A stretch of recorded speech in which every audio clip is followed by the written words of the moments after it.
መረጃና ዘገባዎችን እየተከታተላችሁ አብራችሁ እንድትቆዩ ነው በአክብሮት የምጋብዛችሁ። በዚህ ሰዓት ከያዝኳቸው መረጃዎች መካከል ላለፉት 60 ዓመታት እንግዲህ በኢትዮጵያ ትግል ውስጥ ወሳኝ ከሚባሉት አካባቢዎች መካከል ኢትዮጵያና ሱዳን ድንበር ኢትዮ ኮሪደር እየተባለ የሚጠራውን የቋራ አካባቢና ጃዊ አካባቢ ያለውን አሁናዊ ሁኔታ በተመለከተ ዝርዝር መረጃ ይዣለሁ። በዚህ ሰዓት ወደ እናንተ ከማደርሳቸው መረጃዎች መካከል ይገኝበታል። በዚህ በሱዳን ኮሪደር ዛሬ ሌሊቱን ያለው አጠቃላይ ሁኔታ በተመለከተ ዝርዝር መረጃዎችን ይዣለሁ። ከቦታው የደረሰኝን እየተከታተላችሁ አብራችሁ እንድትቆዩ ነው በአክብሮት የምጋብዛችሁ። ከዛ ባሻገር እንግዲህ ከተማው ጸጥ ረጭ ብሏል። እንደዚሁም እንቅስቃሴ ቆሟል። የሰዓት እላፊ ገደብ ተጥሏል። የኦሮሚያ ልዩ ኃይል የኦሮሚያ ክልል ጸጥታ ደግሞ እንደዚሁ ወደ አካባቢው ገብቷል የሚል መረጃ ወጥቷል። ይህ ጉዳይ አነጋጋሪ ሆኗል። በአንድ ክልል በሌላ ክልል ኃይል የሚያሰማራበት ምክንያት ምንድነው? ተያያዥ መረጃዎችን በሰዓት በዝርዝር ወደ እናንተ የማደርሳችሁ ይሆናል። በእርግጥ እንግዲህ አሁን ባለው አጠቃላይ የፌዴራል አደረጃጀትም ቢሆን በአመዛኙ ፌዴራል ፖሊስ፣ መከላከያና ሌሎች የፌዴራል ተቋማት የሚመስሉት እነ ሽመልስን ነው። እነ ሽመልስ በዚህ በኩል የሚያደርጉት ዘመቻ ህግ ማስከበር ወይም ደግሞ አጠቃላይ ኃይልና ፖለቲካን መቆጣጠር ከሚለው ባሻገር በቀጥታ የክልል ፖሊስም ማስገባታቸው እንግዲህ አነጋጋሪ ሆኗል። ይህንን ጨምሮ የተለያዩ መረጃዎችን በዚህ ሰዓት አሰናድቻለሁ። እየተከታተላችሁ አብራችሁ እንድትቆዩ ነው በአክብሮት የምጋብዛችሁ። እናንተ አብራችሁ ትቆዩ። ሀሳብ አስተያየት ቢኖራችሁ ጥቆማ ዜና@gmail.com ልታደርሱ ትችላላችሁ። ወልዲያ፣ ደሴ አካባቢም እንደዚሁ አዳዲስ መረጃዎች አሉ ያደርሳችኋለሁ። እንደተለመደው ጥቆማ ዜና@gmail.com የእናንተን አስተያየቶች የሚቀበልበት የኢሜል አድራሻ ነው። ከዛ ባሻገር በሜሴንጀር በዋትስአፕ በቴሌግራም መልእክቶችን እያደረሳችሁ ስለሆነ በእጅጉ ነው የማመሰግነው። በየአካባቢያችሁ ያሉትን ሁኔታዎች በተመለከተ ከላካችሁልኝ ጥቆማና አስተያየቶች መካከል ከአማራ ክልል ኦሮሞ ብሔረሰብ ዞን ያለውን አጠቃላይ ሁኔታ በተመለከተ በዞኑ እንግዲህ ኦሮሞ ብሔረሰብ ዞን የሚባለው በተመለከተ በዞኑ በተለያዩ ከተሞች ከሚሴ ባቲን ጨምሮ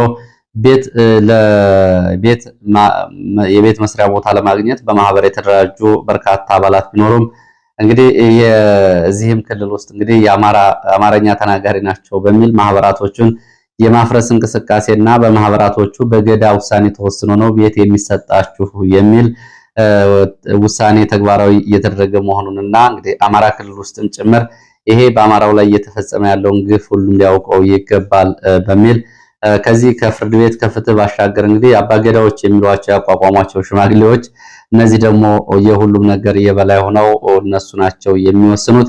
ይህ እንግዲህ በአካባቢው በተለይ ነባሩን በቁጥር ሲታይ በነገራችን ላይ 1976 በነበረው ኢትዮጵያ ህዝብና ቤት ቆጠራ በዞኑ 22% ኦሮሞኛ ተናጋሪዎች ሲኖሩ 76% አማርኛ ተናጋሪዎች ናቸው። በኋላ ህወሓት ይህንን አካባቢ አከላለል ሲከልል እንግዲህ አንድ ዞን ብሎ ለ22% ከሰጠ በኋላ 76% ውስጥ ፍርድ ቤት፣ ትምህርት ቤት እየሄደ በራሱ ቋንቋ መናገር የማይችልበት ከአማራ ክልል ውስጥም ካሉት እንግዲህ የሌላው አካባቢ ማሳያዎች አንዱ ነው። አማራው አርሲ፣ ወለጋ፣ ሐረር እንዲሁም ደግሞ ሌላ ቦታ ነው ግፍና ሰቆቃ እየደረሰበት እንደሆነ በተደጋጋሚ ሲገለጽ የነበረው። እዚሁ አማራ ክልል ውስጥም ኦሮሞ ብሔረሰብ ዞን ከሚሴ ከተማ፣ ባቲ ከተማ እንግዲህ ስለ ባቲ ብዙ ነገር ተብሏል። በዘፈንም በትዝታም በሙርጉሮም የባቲ ቅኝቶች ብዙ ነገር ተብሏል። በእነዚህ ከተሞች ያለው ሁኔታ በግልጽ የሚያሳየው የአካባቢ ተወላጆች እየተገፉ መሆናቸውን ነው። ሰዎች ከወለጋና ከአርሲ ካልመጡ በስተቀር የመንግስት ቢሮ ውስጥ የአካባቢ ተወላጆች አይቀጠሩም።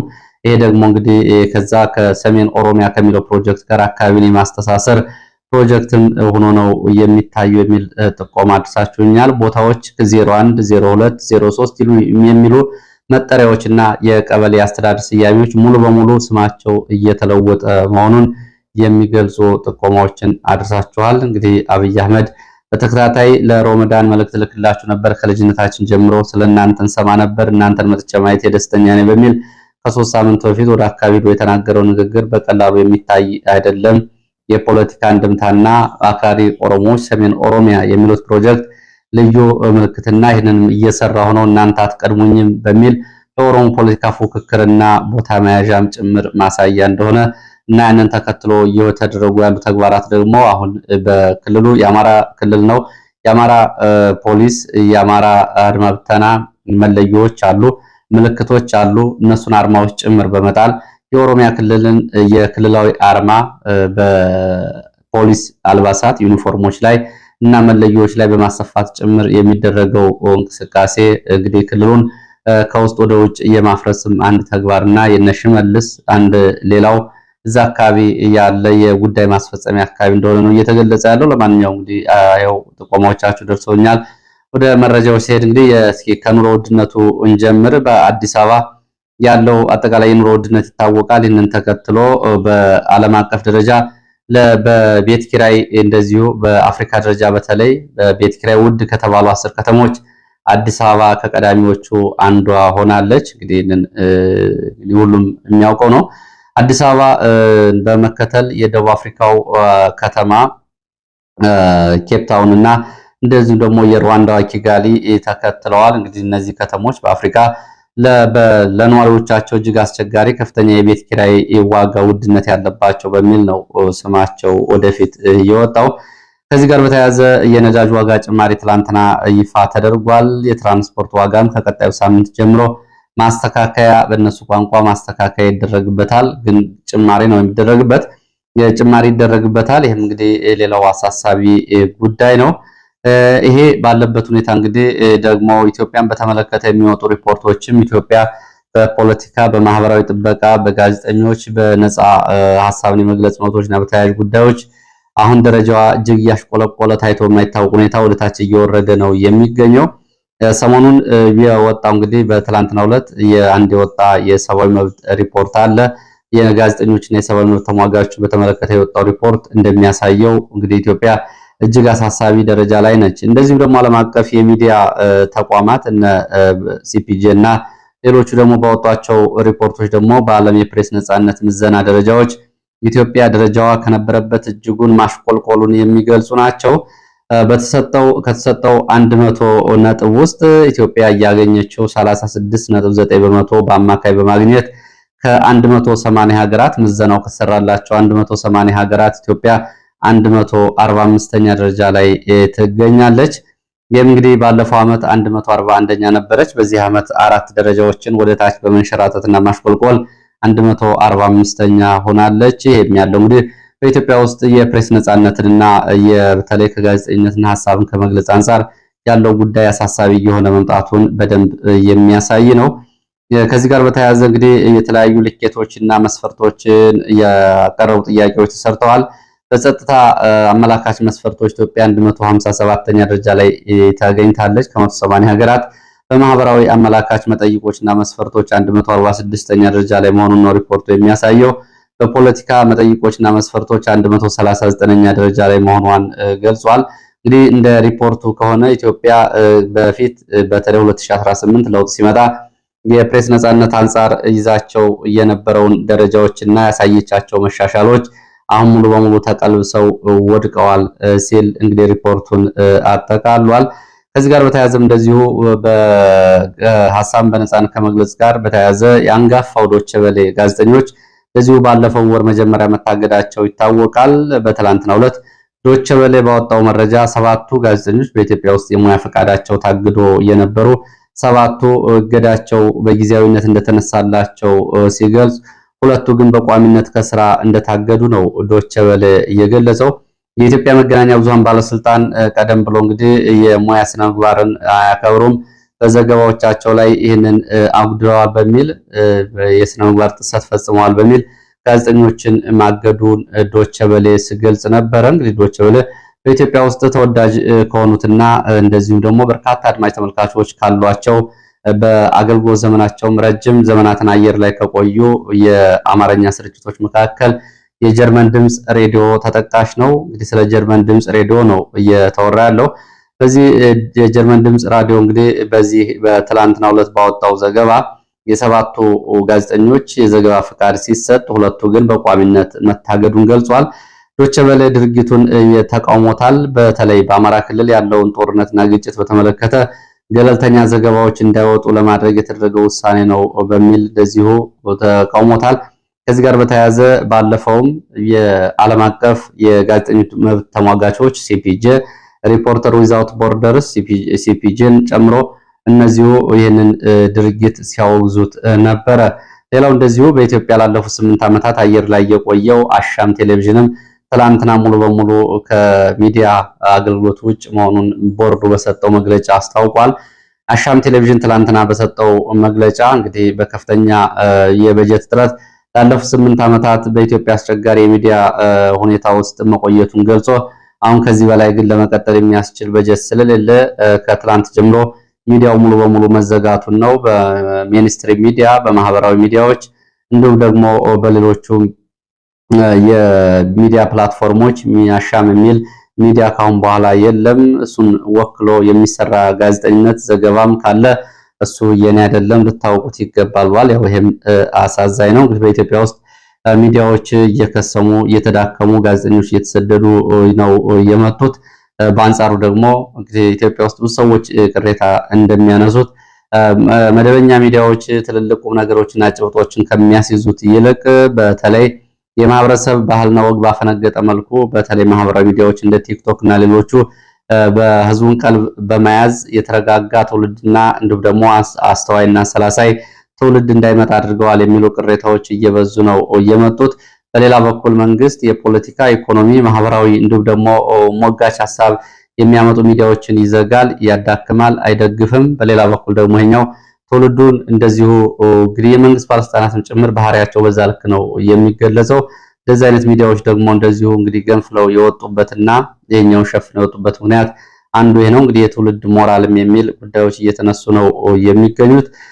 ሌላው መረጃችን እንግዲህ ወደ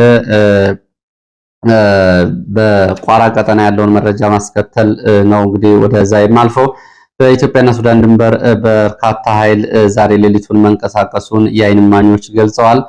ከቋራ ቀጠና ቁጥር 4 እስከ ነፍስ ገበያ፣ ሽንፋ፣ ጀበል ተራራ አካባቢ ያሉትን ለመዝጋት በሚል ነው መንግስት ከአርማጭሆና ከመተማ ወረዳዎች ከኮኪት ከዳስ ጉንዶ እና ከአካባቢው ወደ ቁጥር 4 እና አካባቢው በርካታ ኃይል እያንቀሳቀሰው ከቁጥር 4 እስከ አሴራ ሽንፋ መገንጠያ ያለውን የኢትዮጵያና ሱዳን ድንበር ለመዝጋት በሚል ይሄ በርካታ ኃይል ሌሊቱን መንቀሳቀሱን የዓይን እማኞች ገልጸዋል። የዘመቻውና ወታደራዊ ስምሪቱ ዋና ዓላማ በኢትዮጵያና ሱዳን ድንበር ፋኖ የሚቆጣጠራቸው ቀጠናዎችን መልሶ ለመያዝ ያለመ እንደሆነ የዓይን እማኞች ገልጸዋል። በተለይ በአማራ ፋኖ የካራማራ ክፍለ ጦር የፋኖ ተጠሪ ይህንን ጉዳይ በተመለከተ ለኢትዮ ፎከስ የሚከተለውን አድርሷል። በፋኖ ትግል ውስጥ የዚህን ቀጠና ያህል አስፈላጊና ጉልህ ወታደራዊ መሬትም ሆነ ቦታ የለም። በ6 ቦታዎች ላይ የመንግስት ኃይል ጋር ፊት ለፊት ተፋጠናል። ከዚህ በፊት በርካታ ጊዜ ውጊያ አድርገናል። የዛሬው ግን የመንግስት ኃይል ስምሪት በአይነቱ ለየት ያለ ነው ሲል ነው የገለጸው። ሌላው ቀጠና ያለው ፋኖ ለዚህ ወሳኝ ገዥ ወታደራዊ መሬት በቂ ትኩረት ሊሰጥ ይገባል። ኮሪደሩ ላለፉት 60 ዓመታት በኢትዮጵያ የትጥቅ ትግል ታሪክ የነበረው ሚና ይታወቃል። ስለሆነም ሁሉም የፋኖ ኃይል ይህንን እንደ ትግል ህልውና ለመጠበቅ ነቅቶ መከታተል ያስፈልገዋል። አስፈላጊ በሆነ ጊዜ ለሚጠየቀው የትኛውም ድጋፍ ሁሉም ፋኖ ዝግጁ ሊሆን ይገባል። ይህንን አካባቢ ያልያዘ የፋኖ ትግል በየትም ምንም ሊደርስ የሚችል አይደለም የሚለው የፋኖ መሪ መንግስትም ከቁጥር 4 እስከ አሴራ መገንጠያ ያለውን ኮሪደር ወታደራዊ ጠቀሜታ በደንብ ያውቀዋል፣ ይረዳዋል።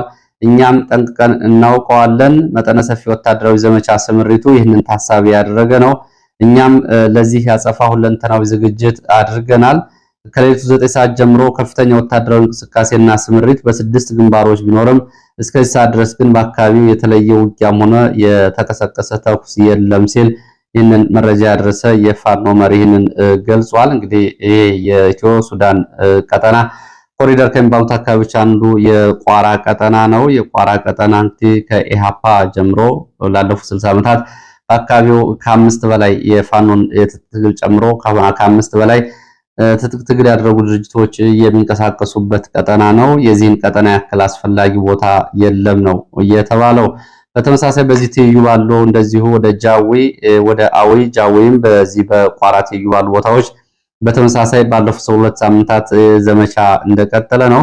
በትላንትናው ዕለትም በጃዊ ወረዳ በ3 ቦታዎች ላይ ውጊያዎች ስለመደረጋቸው እንደዚሁ መረጃ ምንጮች ገልጸዋል። ከጃዊ ከተማ ፈንድቃ በመነሳት ወደ 3 ቦታዎች በሌሊት ከገባ የመንግስት ኃይል ጋር ውጊያ ተደርጓል። በውጊያውም እንግዲህ ሰብአዊ፣ ቁሳዊ፣ ወታደራዊ ኪሳራ ደርሷል። በተለይ ብሔራዊ፣ ፍልውሃ፣ ደረቅ ወንዝ በተባሉ ቦታዎች ነው ውጊያዎች ሲደረጉ የነበረው። ደረቅ ወንዝ አካባቢ ተብሎ የሚጠራው አካባቢ በተለይ በተደረገው ውጊያ የከፋ ወታደራዊ ኪሳራ ደርሷል። ፋኖን ከበባ ውስጥ ለማስገባት በሚል ወደ አካባቢው ለየት የተንቀሳቀሰው የመንግስት ኃይል ቀደም ብሎ ፋኖ ከበባ ውስጥና ቀጠና ውስጥ ገብቶ ስለነበረ ከተለያዩ አቅጣጫዎች በተሰነዘረ ጥቃት የአጸፋ ምላሽ ሰብአዊና ቁሳዊ ወታደራዊ ኪሳራ ደርሷል። ብሔራዊ ፍልውሃም እንደዚሁ ለሰዓታት የቆዩ ውጊያዎች ተደርገዋል። ዛሬም ወደ አካባቢው ከፈንድቃ ከተማ ወደ አካባቢው ተጨማሪ ኃይል እየተንቀሳቀሰ መሆኑን የዓይን እማኞች ገልጸዋል። ዘመቻው ከቋራ ኮሪደር ከኢትዮጵያና ሱዳን የቋራ ኮሪደር ጋር ተያያዥና ትይዩ እንደሆነ የገለጹት የመረጃ ምንጮች ቀደም ብሎ የሄሊኮፕተር ቅኝት መደረጉን ገልጸዋል። ከሁለት ቀናት በፊት በጃዊ እስከ ቋራ ድረስ የሄሊኮፕተር ቅኝት እንደነበርና ከ3 ቀናት በፊትም በዚሁ ቀጠና በተደረገው ውጊያ ወታደራዊ አዛዦችን ጨምሮ እንደዚሁ በቁጥር ያልታወቁ የመንግስት ወታደሮች ጉዳት ደርሶባቸዋል። በፋኖ ካምፖች ላይም እንደዚሁ የከባድ መሳሪያ ድብደባዎች ተፈጽመው ጉዳቶች መድረሳቸውን ከአካባቢ የወጡ መረጃዎች ያሳያሉ። ሌላው ወደ ደቡብ ጎንደር ስንመለስ ደቡብ ጎንደር ብናት ዛሬ በ3 አቅጣጫዎች የመንግስት ኃይል ተንቀሳቅሷል። ይህንን ተከትሎ በአካባቢው ውጥረት አለ። ከብናት ከተማ በሌሊት በርካታ የመንግስት ኃይል ወደ ገላ መታጠቢያ አቅጣጫ ወደ ቋሊሳ መንቀሳቀሱን ተከትሎ ነው ውጥረት የመጣው። በዚህ እንግዲህ በቋሊሳ እስከ ገላ መታጠቢያ ባሉት አካባቢዎች የመንግስት ኃይል በርካታ ኃይል አሰማርቷል። የ3 ቀናት ዘመቻ በሚል የተንቀሳቀሰው የመንግስት ኃይል ዙ23ቶችን፣ ሞርተር፣ ድሽቃዎችና ሌሎች የቡድንና የነፍስ ወከፍ መሳሪያዎችን፣ እግረኛ ተሽከርካሪዎችን በማጓጓዝ ነው ወደዚህ አካባቢ የገባው። በዚህ ሰዓት የመንግስት ኃይል ገላ መታጠቢያ ተብሎ የሚጠራው አካባቢ የሚገኙ ከፍተኛ ተራራማ ስፍራዎችን ይዞ ተቀምጧል። ከፋኖ በኩል የተሰጠ የአጸፋ ምላሽም ሆነ ተኩስ የለም። አሁን በዚህ ሰዓት በአካባቢው ከፍተኛ ውጥረት ይገኛል ነው ያሉት። በዚህ አካባቢ በትላንትናው ዕለት እንደዚሁ በዚሁ አካባቢ ብናት በሴቶች ላይ እሳት የፈላ ውሃ በማፍሰስ በገላቸው ላይ በማቃጠል ወታደሮች መሳሪያ የተደበቀበትን ቦታ አውጡ በሚል ቶርቸር ወይም ደግሞ ማሰቃየት እየፈጸሙ እንደሆነ መረጃ መውጣቱ ይታወሳል። ወደ ሰሜን ወሎ ወልዲያ የሚወስደን መረጃ ላስከትል። በሰሜን ወሎ ወልዲያ ከተማ አቅራቢያ የደፈጣ ጥቃት ተፈጽሟል። በተፈጸመው የደፈጣ ጥቃት ወታደራዊ ኪሳራ ደርሷል። ይህንን በተመለከተ ፓትሮል ላይ የደፈጣ ጥቃት ተፈጽሞ የደረሰውን ጉዳት በተመለከተ መረብ ሚዲያ የአማራ ፋኖ ብሔራዊ ኃይል ምስራቅ እዝ የህዝብ ግንኙነትን አናግሬያለሁ ብሎ የሚከተለውን ዘገባ ይዞ ወጥቷል። የደፈጣ ጥቃቱ እንግዲህ ሁለት ኦራልና አንድ ፓትሮል እንቅስቃሴ ላይ በነበሩበት ጊዜ በፓትሮል ላይ የተፈጸመ የደፈጣ ጥቃት ነው። በደፈጣ ጥቃቱ በፓትሮል ላይ የነበሩ የመንግስት ወታደሮችና አንድ የሻምበል አዛዥ ጉዳት ደርሶባቸዋል። ትላንትና አመሻሹን ከሰዓት በኋላ ከወልዲያ ስቴዲየም አካባቢ ከሚገኘው ጊዜያዊ የመከላከያ ካምፕ መቻሬ ወደ ውድመን ተብሎ ወደሚጠራ አካባቢ እንቅስቃሴ ላይ የነበረ የወታደር ተሽከርካሪ ላይ ነው ይሄ ጥቃት የተፈጸመው። በዚህም ጉዳት ደርሷል። ሌላ ተጨማሪ ኃይል ከወልዲያ መጥቶ ሽፋን ስለመስጠቱና ቆስለኞችን ይዞ ስለመውጣቱ ነው የመረጃ ምንጮቹ ለመረብ ሚዲያ እየተናገሩት። የደረሰው ጉዳት ግን በአሃዛዊ መረጃዎች ለማወቅ አልተቻለም። ሌላው ደሴ ከተማ ዙሪያ ነው። በደሴ ከተማ ዙሪያ በሶስት ቦታዎች ላይ ለሰዓታት የቆየ ተኩስና ውጊያ መደረጉን እንደዚሁ ተዘግቧል። ይህንንም በተመለከተ መረብ ሚዲያ የምስራቅ እዝ ህዝብ ግንኙነትን በማናገር እንደዘገበው በደሴ ከተማ ዙሪያ ሞቴ፣ አጥንት መስፈሪያ፣ አስጊዶ፣ አያታ፣ ጽድ ገበያ፣ ፋላና ጽድ ገበያ ተብሎ በሚጠሩ አካባቢዎች ለሰዓታት የቆዩ ውጊያዎች ተደርገዋል። ውጊያው የተደረገው በተለይ የተጀመረው አስጊዶና ሞቴ ተብሎ የሚጠሩ አካባቢዎች ቢሆንም ቆየት ብሎ ወደ ተጠቀሱት አካባቢዎች መስፋፋቱ ነው ውጊያው የተዘገበው። በዚህ ውጊያ እንግዲህ በቡድን መሳሪያ የታገዘ እንደነበር የዘገበው መረብ ሚዲያ በውጊያው የአድማ ብተና የ103ኛ አየር ወለድ ኮማንዶ አባላት ከኮምቦልቻ አየር ማረፊያ እንደዚሁ የተንቀሳቀሰ የሪፐብሊካን አባላትም በዚህ ውጊያ ተሳታፊ ሆነዋል። ሪፐብሊካን ጋርድን ጨምሮ በውጊያው የደረሰው ዝርዝር ጉዳት አልታወቀም። የሚሊሻ አባላት እንደዚሁ በዚህ ውጊያ አካባቢውን በመምራት ተሳትፈዋል። ከቀናት በፊት በዚህ ደሴ ዙሪያ በተደረገ ውጊያ እንደዚሁ ጉዳት ደርሷል። በተለይ አያታ ተብሎ የሚጠራው አካባቢ ጊዜያዊ ካምፕ የአማራ ልዩ ኃይል እያቋቋመ በነበረበት ጊዜ በተፈጸመ ድንገተኛ ጥቃት ጉዳት ደርሷል። ልዩ ኃይሉም ይህንን ቀጠና ለቆ ከወጣ በኋላ ትላንት እንደገና ተጨማሪ ኃይል ወደ አካባቢዎቹ ተንቀሳቅሶ ነው ደሴ ዙሪያ ይህ ውጊያ እየተደረገው። ትላንትና በተደረገው ውጊያ ጨምሮ ከቀናት በፊትም እየተደረጉ ውጊያዎችን በአካባቢው የሚንቀሳቀሰው የምስራቅ እዝ በላጎ ተወርዋሪ ክፍለ ጦር እየመራና ኦፕሬሽኖችን እየፈጸመ እንደሆነ ይህንን ታውቋል። ሌላው ከግዳጅ ቀጠና የሚወጡ ወታደሮችን በተመለከተ ነው። ከግዳጅ ቀጠና የሚወጡ ወታደሮች በየቀኑ ከመንግስት ወታደራዊ ስምሪትና ግዳጅ እየወጡ የሚሄዱ ወታደሮች ቁጥራቸው እየጨመረ ነው። በሁለት ቀናት ወደ ፋኖ ወይም ደግሞ ከግዳጅ ቀጠናቸው እየወጡ ወታደሮችን በተመለከተ በተለያዩ አካባቢዎች የአየር ወለድ፣ የእግረኛ፣ የሚሊሻ፣ የአድማ ብተና አባላትን ጨምሮ በምስራቅ ጎጃም፣ ደቡብ ጎንደር፣ ሰሜን ወሎና ማዕከላዊ ጎንደር፣ ሰሜን ሸዋን ጨምሮ በ35 በላይ የመንግስት ወታደሮች እና የሚሊሻ አባላት ባለፉት 2 ቀናት ከስምሪትና ከግዳጅ ቀጠናዎች መውጣታቸውን የወጡ መረጃዎች ያሳያሉ። የመንግስት ሚዲያዎች እንግዲህ በተለያዩ አካባቢዎች ፋኖ እጅ ሰጡ በሚል የሚያቀርቧቸው ሚዲያዎች እንዳሉ ሆኖ እንግዲህ በነሱ በሌላ አጸፋ ፕሮፓጋንዳ በነሱ በኩልም በርካታ ወታደሮች ወታደራዊ አዛዦችን ጭምር ከግዳጅና ከስምሪት ቀጠናዎቻቸው እየወጡ ይሄ በጣም አስገዳጅና አሳሳቢ ጉዳይ በመሆኑ መከላከያ የቡድን መሳሪያዎች የተለየ ጥበቃ እንዲደረግላቸው ትዕዛዝ አስተላልፏል። የቡድን መሳሪያዎችን ይዘው ለውጊያ የሚወጡ ወታደሮች ላይ ልዩ ጥብቅ ክትትል እንዲደረግና ከፋኖ ጋር ግንኙነት ያላቸው ግንኙነት ሊኖራቸው ይችላል የተባሉ ደግሞ የስልክ ፍተሻ በየሰዓታቱ እንዲደረግባቸው የውሎ ግንኙነታቸው ክትትል እንዲደረግባቸው ትዕዛዝ ተሰጥቷል። ይሄ በተለይ ወልዲያ ዙሪያና አምባሰል፣ ውጫሌ፣ ውርጌሳ፣ መርሳ፣ ሀብሩና አካባቢው ያሉ ወታደሮች 35ኛ እዝ ይሄ ስምሪት ተሰጥቷቸዋል። ሌላው መረጃችን እንግዲህ ቅድም በመግቢያ እንዳልኩት የኦሮሚያ ልዩ ኃይል ስምሪት የወሰደበትን የተመለከተ መረጃ ነው። በጋምቤላ ክልል ጋምቤላ ከተማ እንግዲህ የሰዓት እላፊ ገደብ ተጥሏል። ከጋምቤላ ከተማ ውጭ ላሬ ተብሎ የሚጠራ አካባቢ ግጭት ተቀስቅሶ የአኝዋክ ተወላጆች በፌዴራል ፖሊስ ላይ ጥቃት አድርሰዋል። 6 የፌዴራል ፖሊስ አባላት ጉዳት ደርሶባቸዋል። ከነዚህ ውስጥ ህይወታቸው ያለፈ መኖሩንም የመረጃ ምንጮች ገልጸዋል።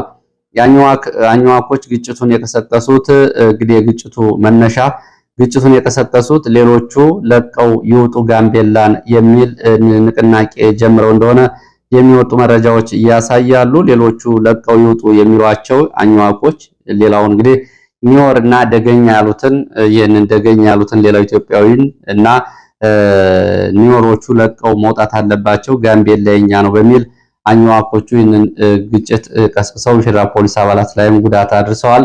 ይህንን ዘመቻ በገንዘብ የሚደግፉት ደግሞ አሜሪካና አውስትራሊያ ያሉ የጎሳው ተወላጆች እንደሆኑ መረጃዎች ጠቁመዋል። ፕሬዚዳንቷ ራሱ ከዚህ ከጎሳ የተገኘች ብትሆንም የሷ ወገኖች ለሚፈጽሙት ግፍና ሰቆቃ እንደዚሁ በቂ ዳኝነት እየሰጠች አይደለም። እርምጃ እንዲወሰድ አታደርግም፣ ደፍራ አታጋልጥም። ይያዛሉ፣ ይታሰራሉ፣ በሁለተኛው ቀን ይፈታሉ። ከዛ በኋላ እንደዚህ ጥቃቶችን ይፈጽማሉ። ሰሞኑን በተሽከርካሪ ላይ በተፈጸመ ጥቃት የሰዎች ህይወት አልፏል። ከዛ አልፎ እንግዲህ የክልሉ ዋና ከተማ ጋምቤላ ከተማው ጭር ብሏል። እንቅስቃሴ የለም። የሰዓት እላፊ ገደብ ተጥሏል። ከምሽቱ 12 ሰዓት ጀምሮ እስከ ጧት ድረስ የእንቅስቃሴ ገደብ እንዳይደረግ ታግዷል። እንግዲህ ከተማው ሱቆችን ለማስከፈት እንቅስቃሴ የተጀመረ ቢሆንም እስካሁን ድረስ ግን ከተማው ጸጥ ረጭ እንዳለ ነው። ለዚህ እንግዲህ በፌዴራል ፖሊስና መከላከያ ስምሪት ይሰጣል ተብሎ ቢጠበቅም የሆነው ሌላ ነው። በዚህ የኦሮሚያ ክልል ልዩ ኃይል ወደ ጋምቤላ ከተማ ገብቶ ጸጥታ ለማስከበር እየተንቀሳቀሰ ነው። እንግዲህ በምን መመዘኛና በምን የህግ አሰራር ይህንን ሊያደርግ እንደቻለ የታወቀ ነገር የለም።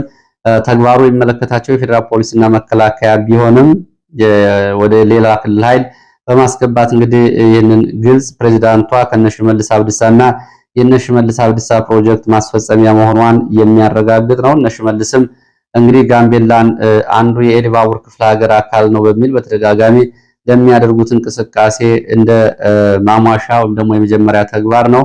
ሁለቱ እንግዲህ በተግባራት በተመለከተ ፕሬዝዳንቷ ይህንን መቀበሏና እነሽመልስ ኃይል ማሰማራታቸው በተመለከተ በሌሎቹ ብሔረሰቦች እንደዚሁ ቁጣ ተፈጥሯል። ከዚህ ጋር በተያያዘ እንደዚሁ አሁንም በአካባቢው ያለው ቁጣ ጨምሯል። በተለይ በቅርብ ጊዜ የተገደሉ ኒወሮች ቁጥራቸው 58 ደርሷል። ይሄ እንግዲህ አማራ፣ ትግሬ፣ ኦሮሞ ተብሎ ደገኛ በሚል የገደሏቸውን ሳይጨምር 58 ደርሷል ቁጥራቸው በቅርብ ጊዜ የተገደሉት።